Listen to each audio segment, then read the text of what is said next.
Hi, Karen. Hi, Tia. How are you? I'm good. Welcome back. You are my first guest to ever come on the Arrive at Happy show twice. So I'm Amazing. excited. You're a VIP, Great. I guess. Thank you. At least I'm a repeat customer, Tia. So I'm very Repeat happy to be customer. here. Yes. Yes, I'm a satisfied and repeat customer. So thank you. Well, we have two important topics to share with my audience today. And the first is this program that you have. It's a certification program called the Elements of Well-Being.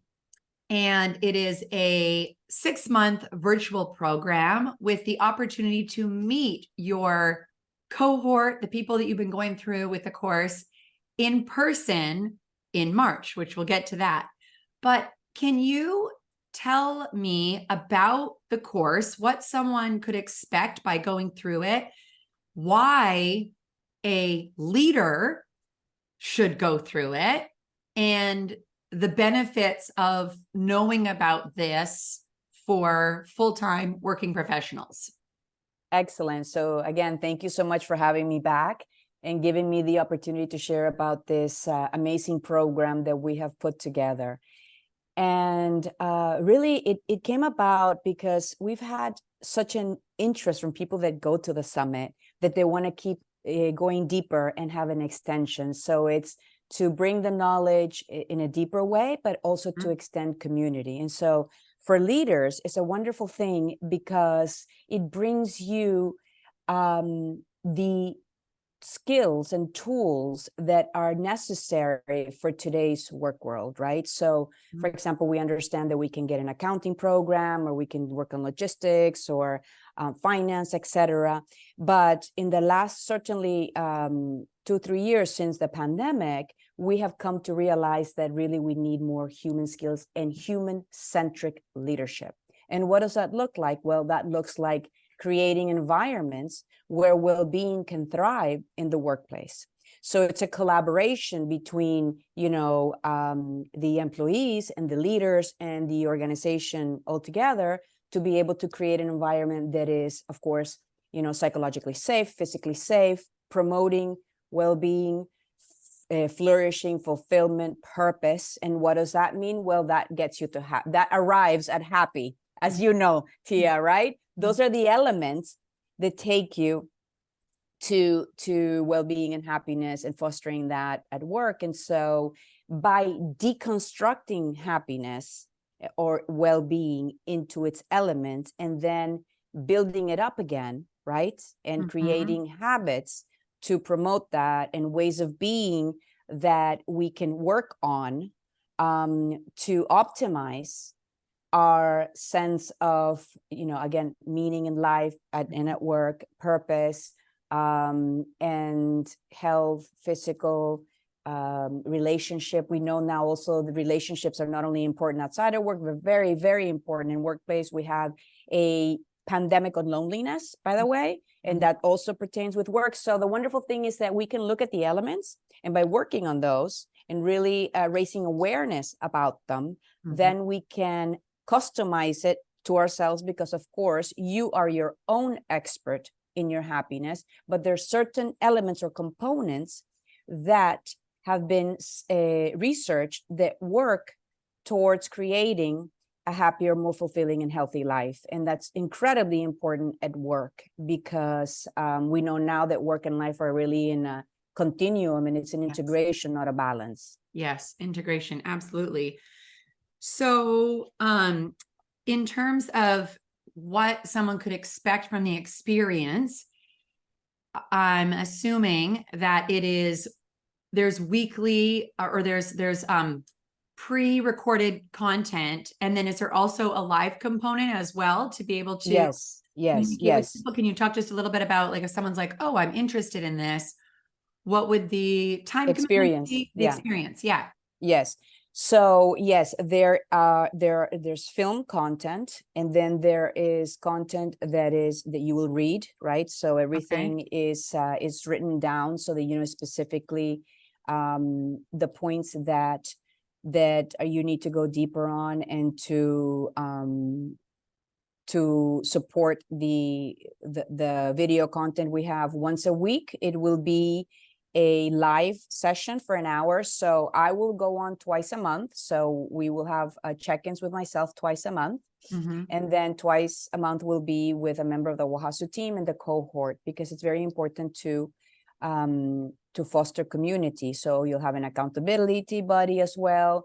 You'll be able to listen to the incredible talks from the World Happiness Summit, because our experts are amazing, and including yourself, who's spoken at the summit. So we will give added resources. So for example, if there's a topic that interests you, we will recommend books or journal articles. It all depends how deep you want to go into your own learning. Mm-hmm. And there's something very important that I wanted to touch upon for leaders specifically, is that, the language of well-being is not something that we're very well versed at, unfortunately, still. Absolutely. Yeah, right. And so that is another component, that remember that today's workforce is looking for that language. And sometimes they're leader changing jobs because it doesn't resonate. You're not speaking what I want to hear. And the thing here is that maybe as a leader and manager, you have the best intentions, but you're not able to communicate it in a way that your colleagues or people you're managing hear the message. Right. So my background is in communications before I dedicated my life to promoting happiness at scale.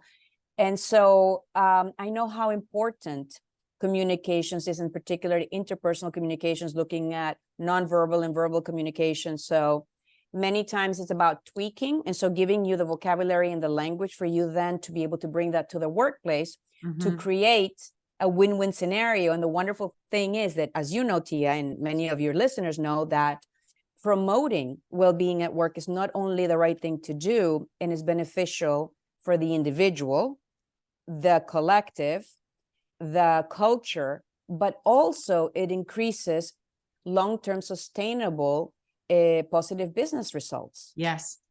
Which is what everybody wants. All the profit. Exactly.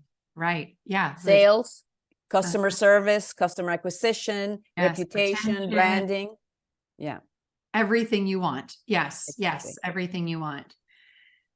I say, because I get at some people are like, well, happiness is kind of soft. And I'm like, well, money follows happiness. So do you care about that? Like everybody does, and health. You want happy customers. Health, longevity. Yes. It's everything. And it is very important for everyone listening to know that this is not a course for just HR or people leaders or talent leaders. Chief financial officers should go, sales leaders, marketing leaders, operational leaders. I mean, if you are in an organization with direct reports, whether that's a nonprofit, education, association, corporation, and you have people, well-being is vital. It's imperative. Absolutely. And I want to say also that 2 points. One is to your point about happiness being soft or perceived soft by some people. One very important component is the first thing that we talk about is, what do we mean by happiness? Mm-hmm. Okay, we're not talking about fun, and fun is amazing and wonderful, and it has its place both at work and at home. Right, not just pleasure. And it's not just feeling pleasure. It is about the idea of happiness from a subjective well-being and well-being perspective, how they speak about it in academia. So talking about purpose and meaning. And sometimes we know that when we're engaging in very meaningful endeavors like parenting, for example, it's not always fun, but it's very rewarding. And so it's a different type of happiness, because it's a very, I like to call it like a mature sense of well-being, that you've contributed to something and done something well.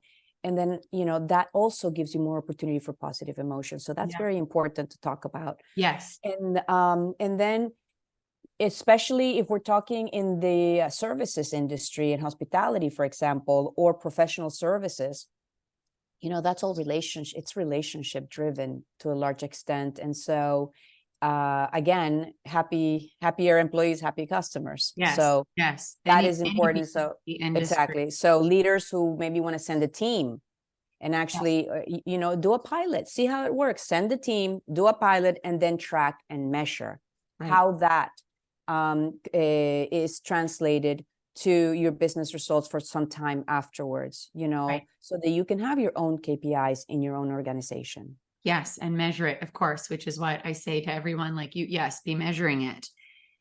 So it sounds like there is this piece of understanding of self-reflection, right? As you're going through this, and being able to take all this information and bring it into your organization, whether a team is going through this together or it's one leader going through it, they can then share it and look at how can we use this information to increase well-being at work so that all of the benefits. But someone's going to learn a lot about themselves by going through this, and it's going to benefit their personal life too. Absolutely, because we know they're related, right? So it absolutely. And, we're using the methodology that we came up with, which is the ACE model of well-being that we came up at WAHASO. And ACE stands for awareness, connection, and experience. So you touched upon awareness and self-awareness, which is incredibly important, but also is to have an awareness of how others perceive you. Because sometimes, particularly in the work world, we don't pay attention to that. And so that's also really, really important. So internal awareness of yourself, and also awareness of how others, are reacting to you. And then connection, not only social connection, which, as we know, it's the greatest indicator of how happy you are, is the state of your relationships, which are incredibly important at work. We're seeing Harvard Business Review, I think, writes twice a month on that topic. Yep. And then loneliness that I touched upon before. So that's really important, but also connection to the environment, for example. And we know that being out in nature is so important, and we can incorporate that also in the work day. Yes. How to incorporate nature so we can have these moments of micro recovery, so we don't experience overwhelm, and we try to mitigate burnout. Tal Ben-Shahar talks about the absence of recovery. That sometimes, that it's not stress itself, it's the absence of recovery. So we can build this into our workday, and connecting with nature is incredibly important. And also connecting concepts. So that part of connection is how we use it. And then experience, of course, we know that if you just have cognitive knowledge, then you have a library of concepts in your brain. You have to act on it. You have to experience it. So you actually have to do something for you to have that change. And then we are going to talk about the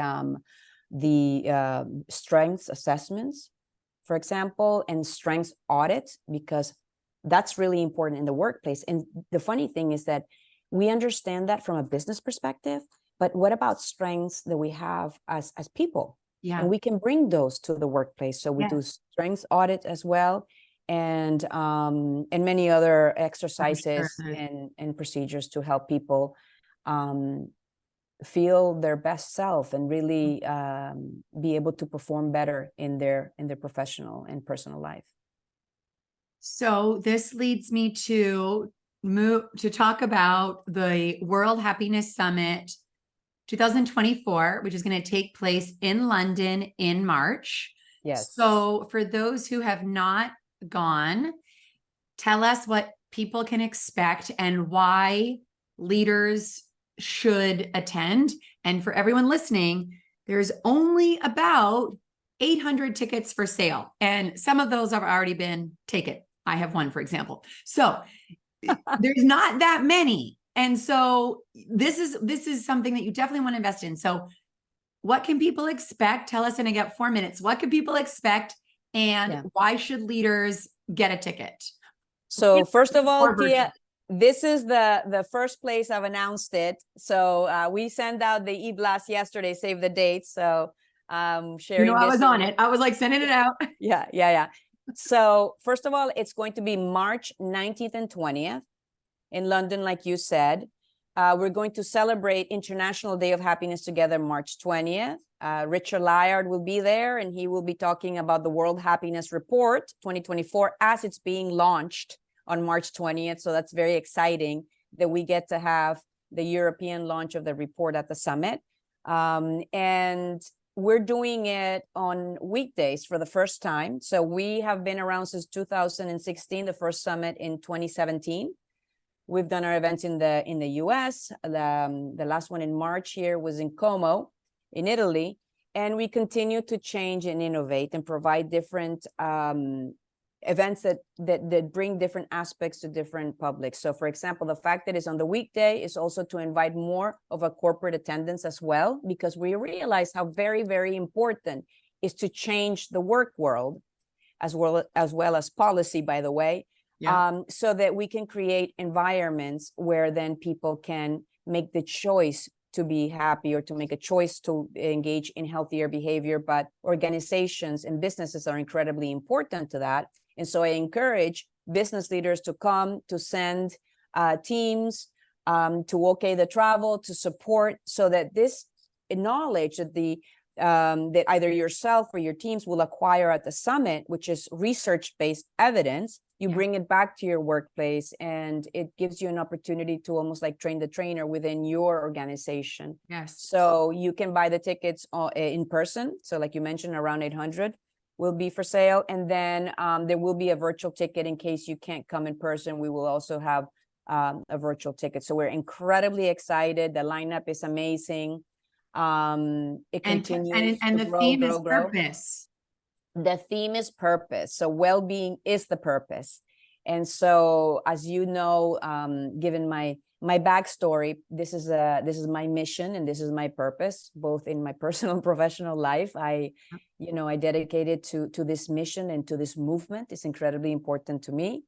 As a matter of fact, my TED Talk that was a couple of months ago was about purpose. So in post-traumatic growth and the bridge to happiness. Yes, so, everyone, watch this TED Talk.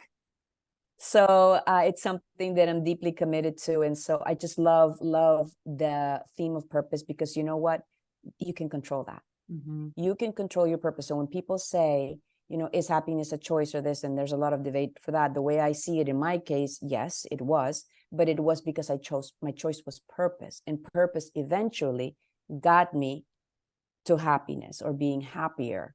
But I could choose the purpose, and I could choose it at work, and I could choose it in my personal life. So we're very excited. I was listening to Arthur Brooks and Oprah Winfrey yesterday. They were at Harvard Business School talking about their new book, which I have, but I haven't read it yet. And both of them were talking about this, about the path is not, and they're talking to Harvard people, right? Where it's like, they want to be financially successful and they want to have accolades and they want to have status. Like, you don't go to Harvard, and they were saying, the path is serving others. Yes. Path is helping others. It's not, this, and saying, of course, that unhappiness in the United States has been stagnant since the 50s. It really hasn't increased in a very, very long time. Even though— You mean happiness? Happiness, yes. Yes. Sorry, what did I say? Unhappiness. Oh, unhappiness. Happiness. No, happiness. Yeah. Think about the economic growth, right? GDP growth.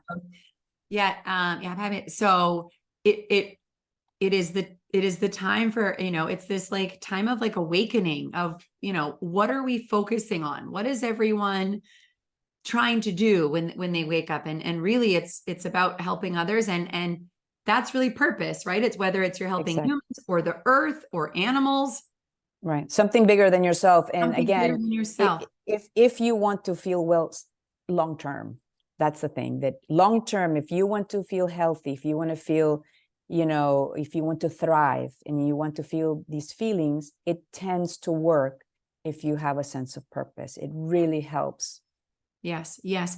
So for people listening who maybe aren't feeling like their life is full of purpose right now, they're not the founder of the World Happiness Summit, and someone that when I chose my purpose, I wasn't either, Tia. So okay, there you go. Okay.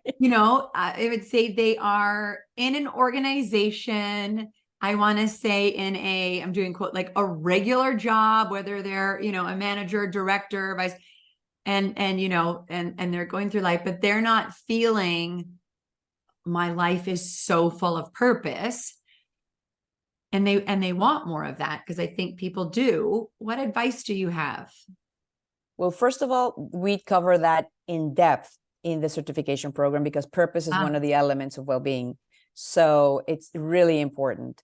But what I will say is that if you can surface first, for example, your values, and you can start listing some things that are really important to you, that really feel like it's part of who you are, or that you would like to achieve. And the wonderful thing about purpose is that that's something that is the pursuit of, that is the satisfaction. You don't even have to get there, so it's something that right. And according to Michael Steger, there's three components of meaning. And so it's coherence, significance, and purpose. And purpose is the most visible part of meaning. It's the part that gets you to act. And so that's why it's so magnificent and so important, because actually it's like meaning through experience, right? And by surfacing your values, begin with 10 things, 15 things that are really important to you, and then scratch them off and maybe get to 5 or 4. And then start to see how in your work life you align with those values at work. Which parts of the work or which parts of the organization are manifesting those values that you are helping support in that. And so then you can start to see what your purpose can be, even if you're in a traditional organization or a traditional job that you were talking about. But sometimes it's a reframe or something that you hadn't looked at because we're not aware of it. Right. So by elevating awareness, asking these questions, spending this time, journaling, talking about it, so what we're talking about here and what you and I discuss and these experts discuss is not things that are not intuitive. They're all matter of fact and common sense, but it's about spending the time and doing it. Yeah. Yes. Time, which is what I was just talking to Cassie Holmes about yesterday, right? The time and happiness piece. I love, and I remember this, it's a reminder from your TED Talk, coherence, significance, and purpose is where we get meaning. And also, I want to tell people listening that, there are opportunities for you to go back and listen to the incredible talks that have happened at previous World Happiness Summits, like Michael's and others, that are just incredibly valuable, so inspirational, and research scientifically based. Everything at this summit is research based. Okay, so my last question. And that's on the app, by the way. We have an app. Wahasu app. You get the Wahasu app. You can download it, and then you can access that and many other things that we've put there to support people in their journey. Thank you for sharing up with the app too. So last question, what are a few daily rituals that you do that contribute to your well-being? Okay. Non-negotiables, let's call it. Well, the thing is, when I negotiate them, I don't feel well. So I'm going to be totally transparent here. I'm going to tell you what works for me, may not be what works for me. And when I don't do it, I live the consequences. So that's it's about cause and effect, right? So for example, what works for me is not looking at my phone past 9 p.m. and not looking at it the first thing in the morning. So actually beginning my day fully present and journaling and reading. And phone boundaries. Yes, phone boundaries for many reasons. The light is not good. And if you see an email or whatever, or a text, whether it's good or bad, you start to think about it. And if you want to sleep, not maybe the best thing to do. And then in the morning, I read something spiritual or uplifting or something that really helps me reset, because life is intense and things happen in life that are not always fun or make you happy or conducive to positive emotion. But to read something that resets me in the morning and to begin that kind of like blank slate, because let's remember that also at night our brain is susceptible, right? And in the morning, and so we want to make sure what we consume mentally at night and right exactly you're like imprinting. So I make my cup of coffee and I have that moment with myself for like half an hour, and it's priceless and I love it. I put music while I'm in the shower, so music is really important. I did that this morning. I don't wait to want to listen to music. I do it almost like brushing my teeth, and that makes me feel better, changes my mood, because as we know, you're the first one activates Well, it activates centers in your brain that light up and make you feel better, so, and energize you. So I do that. And then I don't really look at the news. So I don't do that. And I encourage people that really want to keep up with the news and maybe schedule that time in the middle of the day and for about 15 minutes. Because we know so much of the news is repetitive, right? That that we don't need that much time. Yeah, they need to fill 24 hours. Yeah. I do that. I say that all the time. Do not watch it on television. Look at it, stay informed, read, and then move on. But I like the scheduled time. Yeah. I don't have the notifications on the I don't have the notifications on the phone or that. No, also, I don't do that. And that helps me. And then, of course, taking care of what I eat, what I consume. I lately started taking omega-3, and that's really helped my brain performance. So I've done that. Yeah. Yeah, I had a brain injury, a small injury. I had a concussion, and I saw the change in that. So that really helped. And I'm, you know, kind of investigating more about the brain and the benefits of having a healthy brain. So stay tuned for that in the future. Yeah. And yeah, and of course, being in nature and walking and doing yoga and a little bit of weight training, running. My physical health is also very important to me. How my body feels fit and strong really changes my mood. Yes. Yes, me too. I'm a monster when I don't like exercise for several days. My husband's like, oh my God. Yeah. Like, go take a bite, you know. I love all of these. And I want to say, because you're my friend, you also stay connected with people. Sometimes you send voice notes, you know, that even though you are very busy, you prioritize relationships, friendships, and people that are important, whether it's your sons. And so such a good Thank you for saying that. Yeah, that's really kind of you, and it's very important to me. Thank you for seeing me. You're right. Yes, you do. Okay. All right, everyone. Sign up for this certification. Get your ticket for the World Happiness Summit. Check out the app. Go to the website. And Karen, where can people find you, follow you if they want to learn more about you? Perfect. So the handle for Wohasu on obviously it's Wohasu on Instagram and LinkedIn. So WOHASU, Wohasu. It's the first two letters of World Happiness Summit. That's where it comes from. I'm at Karen Guggenheim, so I have a presence there. I don't love social media, but I'm there, and so you can follow me and see what crazy things I'm doing or thinking about. And then if you want to buy the tickets and get on the wait list, I encourage you to get on the wait list. We will be announcing and launching the ticket sales in a couple of weeks, and that is in worldhappinesssummit.com. So you can go there, and we would love to see you in March. Yes, yes. All of your Come audience. with Karen and I and many others. Yeah. Well, thank you for coming back on the show. I hope I get to see you before March, but I will definitely see you in person in March. And thank you for sharing all of this information on the show. Thank you. Thank you so much, Tia. Great job. And I really appreciate your work. Thank you and your support. Of course. And friendship.